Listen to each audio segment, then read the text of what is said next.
Hello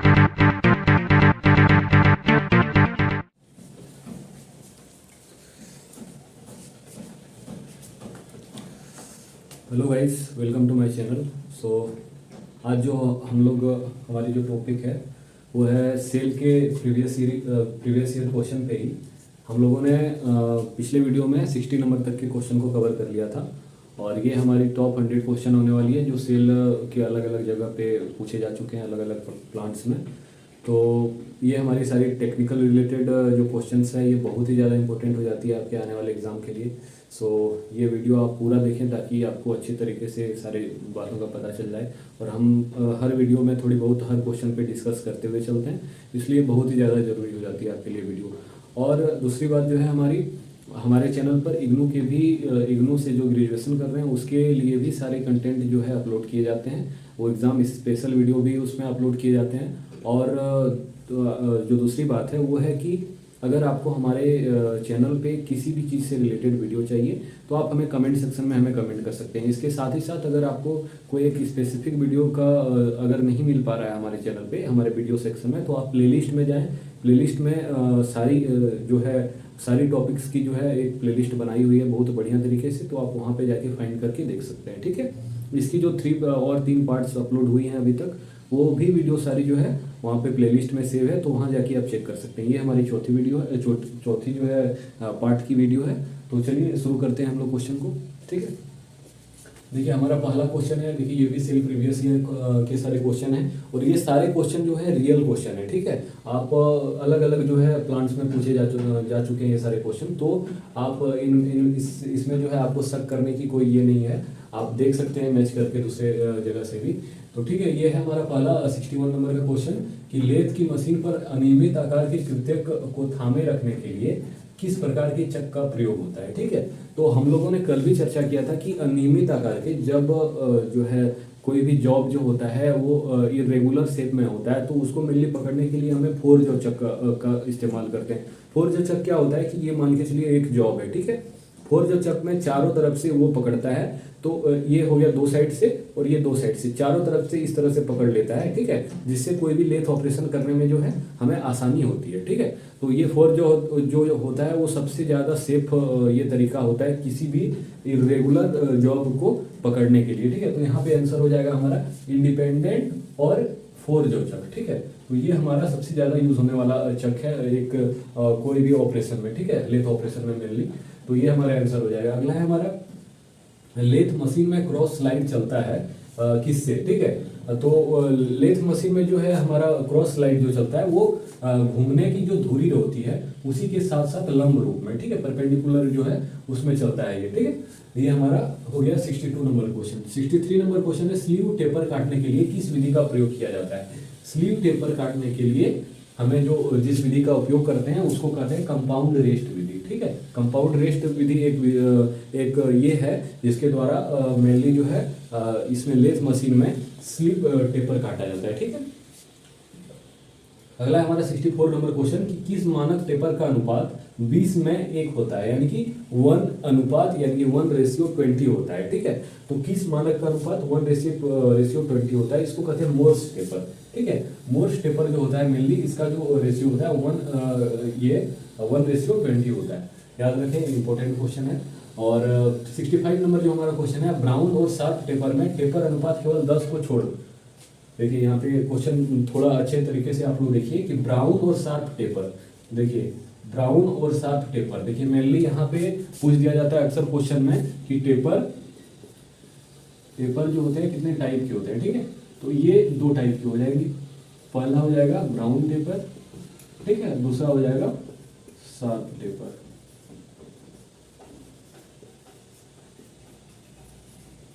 ठीक है, taper जो है हम लोग को जो बेसिकली हम लोग जिसको पढ़ते हैं मेन जो होते हैं जो इंपॉर्टेंट टेपर होते हैं वो 2 तरह के होते हैं। एक हो जाता है हमारा ब्राउन टेपर, दूसरा हो जाता है शार्प टेपर। ठीक है, तो यहाँ पे क्वेश्चन में दिया है कि ब्राउन और शार्प टेपर में टेपर का अनुपात केवल 10 को छोड़कर 10 अनुपात को छोड़कर BS1, ठीक है, BS1 से BS18 तक, यानी कि ब्राउन शार्प टेपर 1 से लेकर ब्राउन शार्प 18 तक क्या होता है। ठीक है, तो इसका आंसर हो जाएगा 1 में 24, यानी कि 24:1। ये हो जाएगा हमारा आंसर। 24:1 वहाँ पे भी दिया जा सकता है या फिर वहाँ पे 1 में 1 में 24 ये भी दिया जा सकता है। ये दोनों में जो भी होगा वो आंसर हो जाएगा। अगर पूछ दे कि टेपर कितने तरह के होते हैं तो ब्राउन टेपर और शार्प टेपर याद रखिए आप, ठीक है। और BS का मतलब हो गया ब्राउन शार्प। तो चलिए अगले क्वेश्चन पे चलते हैं। अगला क्वेश्चन जो हमारा 66 नंबर है वो है लेथ पर मल्टी स्टार्च चूड़ी जो है, लेथ पर मल्टी स्टार्च चूड़ी कैसे कटती है, ठीक है। तो यह जो है मेनली सिंगल पॉइंट टूल द्वारा, ठीक है, सिंगल पॉइंट टूल भी दे सकता है या फिर यहाँ पे लिख सकता है कि सिंगल पॉइंट कटिंग टूल, ठीक है। सिंगल पॉइंट कटिंग टूल भी लिखा हुआ रह सकता है, ये भी या फिर ये भी, ठीक है। तो बेसिकली दोनों एक ही चीज होते हैं। तो आंसर हो जाएगा इसका मल्टी स्टार्च चूड़ी काटने के लिए सिंगल पॉइंट कटिंग टूल का उपयोग किया जाता है, ठीक है। अगला हमारा 67 नंबर क्वेश्चन है, लेथ मशीन के लीड स्क्रू पर चूड़ियां कटी होती है किस थ्रेड में, ठीक है। लेथ मशीन का जो स्क्रू जो होता है लेथ मशीन के लीड स्क्रू पर, ठीक है, लीड स्क्रू पर जो मेनली चूड़ियां जो कटी होती है जिसको हम लोग कहते हैं थ्रेड, वो थ्रेड किस टाइप की कटिंग में कटी होती है, तो वो हो जाता है एक्मे थ्रेड, ठीक है। थ्रेड के भी बहुत सारे टाइप होते हैं, तो जिसमें कि एक्मे थ्रेड पर ये चूड़ियां कटी होती है। अगला है हमारा कि 68 नंबर क्वेश्चन है, मोर्स टेपर एक अंतरराष्ट्रीय स्तर पर स्वीकृत मानक है, ठीक है। या फिर यहाँ पे दे सकता है क्वेश्चन में कि मोर्स टेपर एक अंतरराष्ट्रीय स्तर पर स्वीकृत टेपर मानक है, ठीक है। यहाँ पे टेपर मानक है, ये किस संख्या से उपलब्ध होते हैं, ठीक है। ये किस संख्या से मेनली उपलब्ध होते हैं, तो इसका आंसर जो हो जाएगा 0 से 7, ठीक है। 0 से 7 डिजिट तक जो है ये मोर्स टेपर जो है मेनली उपलब्ध वहाँ पे आपको जो बाजार में उपलब्ध होते हैं, ठीक है। और इसे जो है इंटरनेशनल स्टैंडर्ड जो है ये टेपरिंग यूनिट इसको ये दे दिया गया है, ठीक है।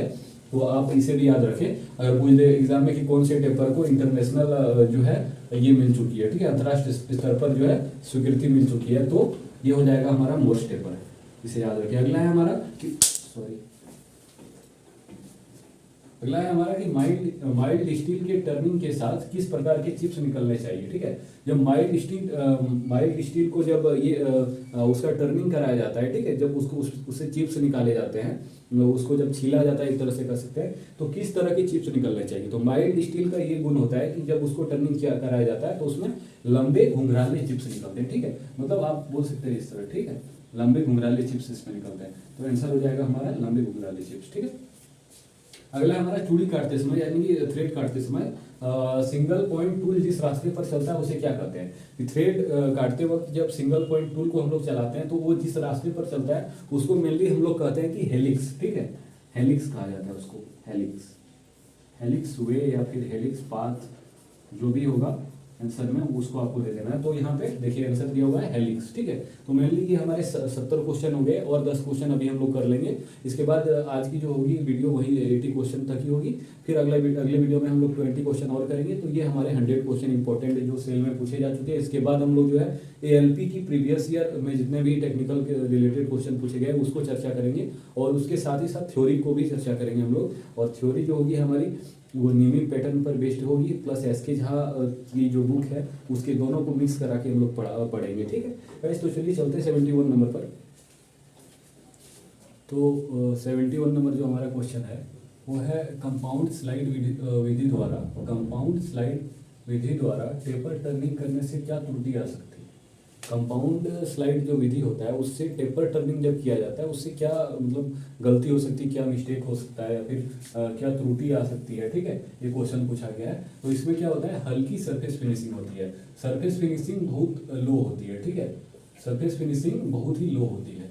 तो ये हो जाएगा हमारा आंसर। 72 नंबर क्वेश्चन है हमारा किसमें द्वित परिवर्तन यानी कि द्वित परिवर्तन यांत्रिकी का प्रयोग होता है। द्वित परिवर्तन यांत्रिकी जिसको शॉर्ट फॉर्म में हम लोग QRM कहते हैं यानी कि quick return mechanism, okay, quick return mechanism ये होता है, उसका प्रयोग किस में किया जाता है। तो ये जो शेपिंग मशीन होता है यानी कि इसको हिंदी में कहते हैं संरूपण मशीन, ठीक है, यानी शेपिंग मशीन में जो है क्विक रिटर्न मैकेनिज्म का प्रयोग किया जाता है। तो ये हो गया हमारा 72 नंबर क्वेश्चन। ये 73 नंबर हमारा क्वेश्चन है, ये संरूपण यंत्र का आघात यानी कि शेपिंग मशीन का जो आघात होता है 250 मिलीमीटर है, ठीक है, और यह प्रति मिनट 30 दोहरा आघात करती है। दोबारा आघात जो करती है वो प्रति 30 मिनट में करती है। तो प्रचालन की कुल गति क्या होगी, ठीक है। तो प्रचालन की कुल गति हमें निकालना है, तो प्रचालन की कुल गति जो हो जाएगा हमारा प्रचालन की कुल औसत गति हमें यहाँ पे निकालना है, ठीक है।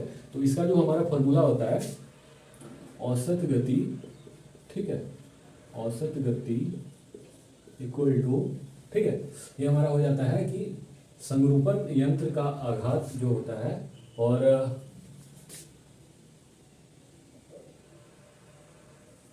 प्रति मिनट आघात गुना, ठीक है, संरूपण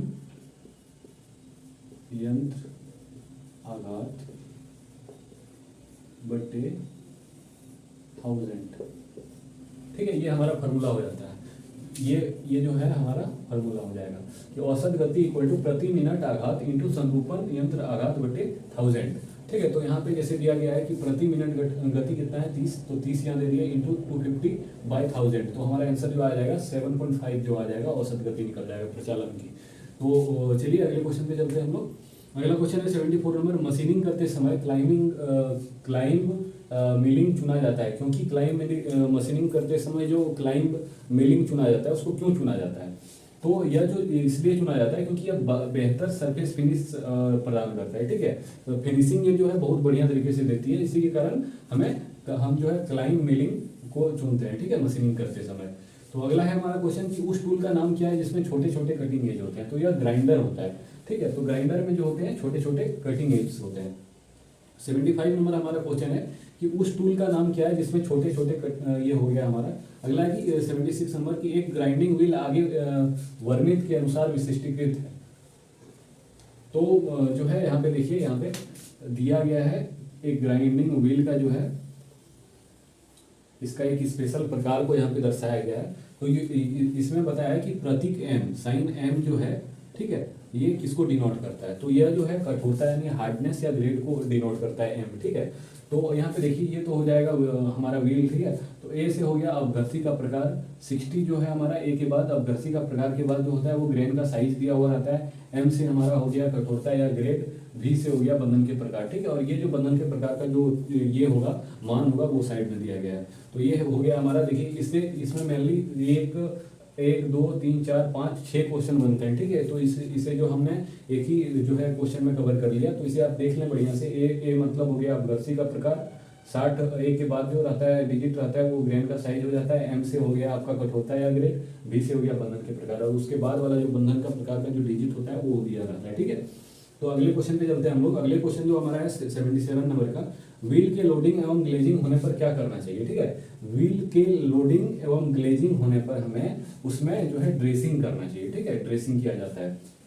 अगला है हमारा सिलिकॉन कार्बाइड की क्या विशेषता है, ठीक है। तो सिलिकॉन कार्बाइड की जो विशेषता होती है यह सख्त एवं भंगुर होती है, इसलिए इसका यूज जो है मेनली बहुत ही ज्यादा हार्ड मेटल को ये करने में नहीं किया जाता है, नहीं तो ये टूटने की इसमें जो है संभावना रहती है, इसलिए क्योंकि यह सख्त एवं भंगुर होती है, ठीक है। तो ये इसकी विशेषता हो जाती है। अगला है आजकल सड़कों पर खड़े अवैध वाहनों को किसके द्वारा उठाया जाता है? तो देखिए बहुत तरह के जो क्रेन होते हैं, ठीक है। तो उसमें से जो है ट्रक माउंटेनिंग क्रेन जो होता है, इससे वाहनों को जो मेनली पार्किंग एरिया में खड़े नहीं होते हैं उनको उठा के लेके जाया जाता है, ठीक है। ट्रक माउंटेनिंग क्रेन हो जाएगा इसका आंसर। अगला है हमारा कि चेन ड्राइव बेल्ट ड्राइव की अपेक्षा अच्छा क्यों होता है? चेन ड्राइव और बेल्ट ड्राइव, देखिए बेल्ट ड्राइव में मेनली सबसे बड़ा जो दोष होता है ना वो होता है कि स्लिप करते रहता है, ठीक। कोई भी बेल्ट ड्राइव के द्वारा जब कोई वस्तु को उठाया जाता है तो उसमें स्लिप करने का बहुत ज्यादा खतरा रहता है, लेकिन चेन ड्राइव में इसमें स्लिप नाम मात्र की भी नहीं होती है, ठीक है। तो ये हो जाएगा कि इसमें स्लिप नहीं के बराबर होता है। तो ये थे हमारे 80 नंबर तक के क्वेश्चन, ठीक है। तो हमारा ये फोर्थ पार्ट वीडियो का था, ओके। और हमने फोर्थ पार्ट को जो है हम लोग कंप्लीट कर लिए हैं, और आशा करते हैं कि ये वीडियो आप लोगों को अच्छी लगी होगी और आपके एग्जाम में बहुत ही ज़्यादा हेल्पफुल होगी। अगर आप हमारे चैनल पर नए हैं तो जुड़ जाएं और हमारे चैनल को सब्सक्राइब कर लें ताकि आपको लेटेस्ट अपडेट मिलते रहे वीडियो की। इसी के साथ साथ अगर आप इग्नू से ग्रेजुएशन कर रहे हैं या फिर आपके कोई रिलेटिव या दोस्त कर रहे हैं तो आप ये चैनल जो है उन तक प्रीफर कर सकते हैं, क्योंकि इसमें इग्नू के एग्जाम रिलेटेड वीडियो या फिर एग्जाम स्पेशल वीडियो और भी जो जितने भी होते हैं टॉपिक के वीडियो इसमें अपलोड किए जाते हैं, जो कि बहुत ही बच्चों की हेल्पफुल रह रहे हैं हमारे वीडियो। और कमेंट आप हमारे वीडियो पे कर सकते हैं अगर आपको किसी भी स्पेसिफिक टॉपिक पे वीडियो चाहिए तो, ठीक है। और ALP की सीरीज जो हमारी ये 100 क्वेश्चन कंप्लीट होने के बाद स्टार्ट हो जाएगी। तो गाइज हमारे साथ जुड़े रहें। धन्यवाद, मिलते हैं अगली वीडियो में।